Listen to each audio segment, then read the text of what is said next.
I'm Molly Mitchell, and I'm with Chris Butterfield, who's the profile in this week's Center Stage article in the guide, and we have 5 questions for him. Okay, first question.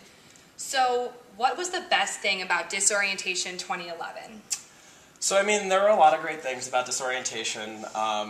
We had keg parties, we had bar crawls, but I would have to say the best part was we had a comedy show on the second Saturday of Disso, and we had an alumni come back with 2 of his friends, so there were like 3 separate comedy acts, and 15 people came, and it was in Lorfink Auditorium, so Lorfink Auditorium was nice and empty, right. And the comedians made some really bad jokes. And it was just the perfect way to cap off Disso 2011. Okay, great. What is the best thing about being a senior at Georgetown? So I would say the best thing about being a senior is you've gone through 3 years of putting in a lot of hard work into things that you want to do, putting a lot of hard work into your classes.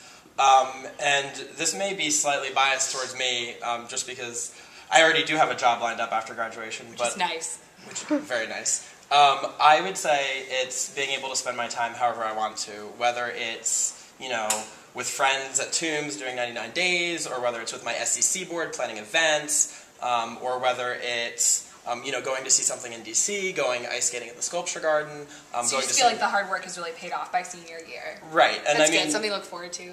Absolutely something to look forward to, and you're easily able to manage your schedule. You've gotten good at it after 3 years of managing a crazy schedule, that you're able to fit in your homework and just make time for what you really want to make time for, because, let's be real, I only have 2 months left on campus, so. Okay, and then going off that, so what the worst thing about being a senior at Georgetown? Anything bad? I would say the worst thing about being a senior is just that you sort of have the freedom here in college to do whatever you want, whenever you want, sleep in late, move around your schedule, be flexible with your commitments, move meetings around as you need to, and just going out into the real world, there's sort of going to be this additional level of responsibility and sort of, expectation to be an adult, you sort of go from being in somewhat of a sheltered community where a lot of your, simple needs are attended to and taken care of, like food and things like that, and just going out in the real world, we're really going to be adults and fending for ourselves. And so, I'll miss it, but again, it'll be a different stage of life. So. Okay, so being chair of the senior class committee, that's a big responsibility. What is the craziest aspect of your job? Something that you didn't expect you were going to have to do, but you ended up having to deal with anyway? I would say the one thing that I wasn't expecting was the number of parent emails that I was going to get, especially angry or most angry, but a few very, very, very sweet, and 1 or 2 just out of the blue unsolicited emails of thanks. But there have been some parents who have been surprisingly angry at a committee of volunteers, students who volunteer their time to put on like activities and events. At the end. Yeah, and it's been really surprising. But it's really, it's really surprising for me because it's really the 2 or 3 that stand out of the many.